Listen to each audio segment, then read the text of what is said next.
Have you ever wondered how a single family managed to rule an empire stretching from Spain to India for nearly a century, only to be almost completely wiped out in a single night? The story of the Umayyad and Abbasid Caliphates is one of the most dramatic tales of political intrigue, cultural revolution, and dynastic warfare in human history. By the end of this video, you'll understand how these two Islamic dynasties shaped the medieval world and why their rivalry changed the course of civilization forever.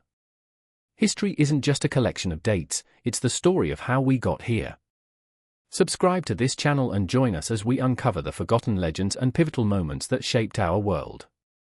Don't let the past stay buried, hit the notification bell to witness history come alive.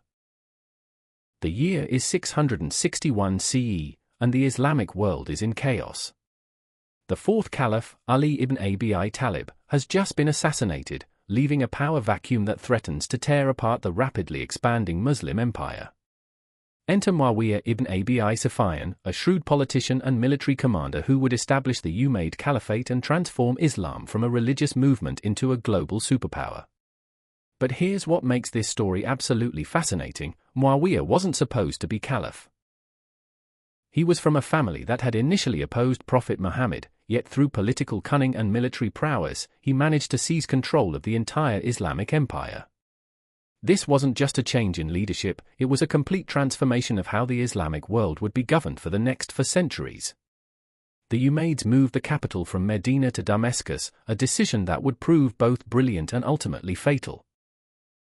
Damascus was strategically located at the crossroads of trade routes, making it perfect for administering a vast empire that now stretched across 3 continents. The Umayyads weren't just conquerors, they were administrators who created sophisticated bureaucratic systems that borrowed from Byzantine and Persian traditions. Under Umayyad rule, Arabic became the official language of administration, replacing Greek and Persian in conquered territories. They standardized currency, built an extensive postal system, and created a professional army that could maintain control over their enormous empire. The Dome of the Rock in Jerusalem, one of Islam's most sacred sites, was built during this period, showcasing the Umayyads' architectural ambitions and their desire to establish Islamic identity in conquered lands. The territorial expansion under the Umayyads was breathtaking. They conquered the Iberian Peninsula, pushing into France until they were stopped at the Battle of Tours in 732. In the east, they reached the Indus River and Central Asia. This wasn't random conquest, it was systematic expansion that followed trade routes and strategic positions. The Umayyads understood that controlling trade meant controlling wealth, and controlling wealth meant maintaining power. But here's where the story gets really interesting: success bred the seeds of destruction. The Umayyads faced a fundamental problem that would eventually destroy them. They were Arab supremacists in an increasingly diverse empire. Despite converting to Islam, non-Arab Muslims, particularly Persians, were treated as second-class citizens. They paid higher taxes, were excluded from top government positions, and faced social discrimination. This created massive resentment that their enemies would eventually exploit. The Umayyads also faced religious opposition. Many pious Muslims believed they had corrupted Islam by turning it into a hereditary monarchy. The Umayyads lived lavishly, patronized arts that some considered un-Islamic, and seemed more interested in political power than religious purity.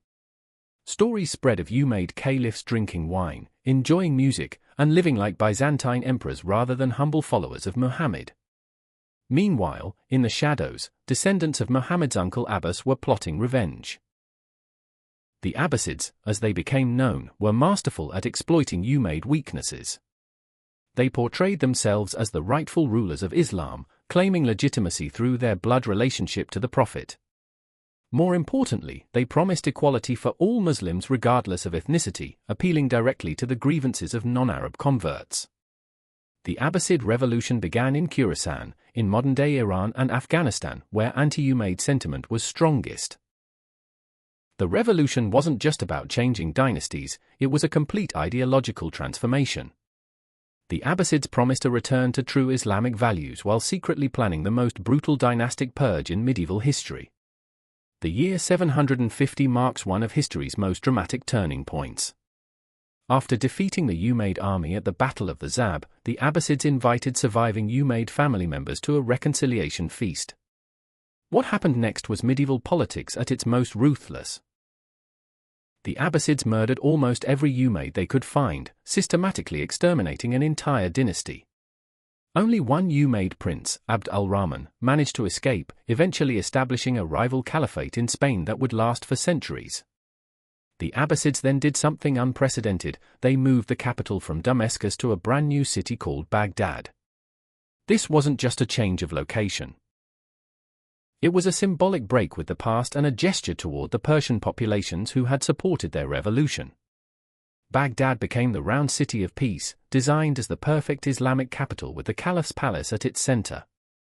The early Abbasid period, particularly under Harun al-Rashid, represents what many consider the golden age of Islam.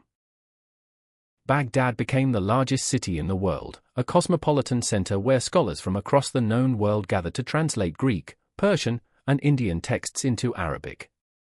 The House of Wisdom became a medieval equivalent of a modern research university, preserving and advancing human knowledge in mathematics, medicine, astronomy, and philosophy. But here's what's truly remarkable about the Abbasids: they achieved what the Umayyads never could.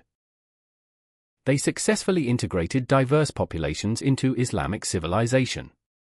Persian administrators, Turkish soldiers, Arab scholars, and converted Christians all found places in the Abbasid system. This inclusivity created a cultural renaissance that produced advances in algebra, optics, chemistry, and geography that wouldn't be matched in Europe for centuries. However, the Abbasids faced their own fatal contradiction. By giving power to diverse groups, they inadvertently weakened central authority. Turkish slave soldiers, originally brought in as loyal troops, gradually gained so much influence that they began controlling the caliphs themselves. Regional governors became increasingly independent, establishing their own dynasties while nominally acknowledging Abbasid authority. The Mongol invasion of 1258 delivered the final blow to Abbasid power. When Hulagu Khan's forces captured Baghdad, they ended not just a dynasty but an entire civilization. The destruction was so complete that Iraq, once the heartland of Islamic civilization, wouldn't recover its prominence for centuries. The last Abbasid caliph was allegedly wrapped in a carpet and trampled to death by horses, a symbolic end to 5 centuries of Abbasid rule. What makes this story so compelling isn't just the political drama. It's how these two dynasties shaped the world we live in today. The Umayyads established the template for Islamic empire, creating administrative systems and architectural styles that influenced Islamic civilization for centuries. Their conquest of Spain introduced Islamic scholarship to Europe, eventually contributing to the Renaissance. The Abbasids, meanwhile, created the intellectual framework that preserved and expanded human knowledge during Europe's dark ages. The translation movement they sponsored saved Greek philosophy, Indian mathematics, and Persian literature from extinction. When Europeans began their own intellectual renaissance, they were building on foundations laid in Abbasid Baghdad. The rivalry between these dynasties also established patterns that continue to influence Middle Eastern politics today. The Sunni-Shia split, questions of legitimate Islamic government, and tensions between Arab and Persian identities all have roots in the Umayyad Abbasid transition. Understanding this history helps explain many contemporary conflicts and cultural dynamics in the Islamic world. Perhaps most importantly, the rise and fall of these caliphates demonstrates how political legitimacy works in Islamic civilization. Both dynasties succeeded by combining religious authority with effective governance, and both fell when they lost one or the other. The Umayyads lost religious credibility, the Abbasids lost effective control. This pattern would repeat throughout Islamic history, from the Ottomans to modern nation-states. The story of the Umayyad and Abbasid Caliphates is ultimately about how civilizations adapt, transform, and sometimes destroy themselves in the process. These weren't just medieval kingdoms. They were sophisticated political systems that governed diverse populations across vast distances using pre-modern technology. Their successes and failures offer timeless lessons about leadership, cultural integration, and the challenges of maintaining power across diverse societies. If you found this journey through Islamic history as fascinating as I did, make sure to subscribe for more deep dives into the pivotal moments that shaped our world. Next week, we'll explore how the fall of these great caliphates led to the rise of the Ottoman Empire, and why understanding that connection is crucial for grasping modern Middle Eastern politics. What aspect of these dynasties surprised you the most? Let me know in the comments below, and I'll see you in the next video. From the ancient library archives in Alexandria, Egypt, to the digital records we build today, history is a torch passed from one generation to the next. By watching, you've helped keep that flame alive. Subscribe and hit the notification bell so you never miss a descent into the past.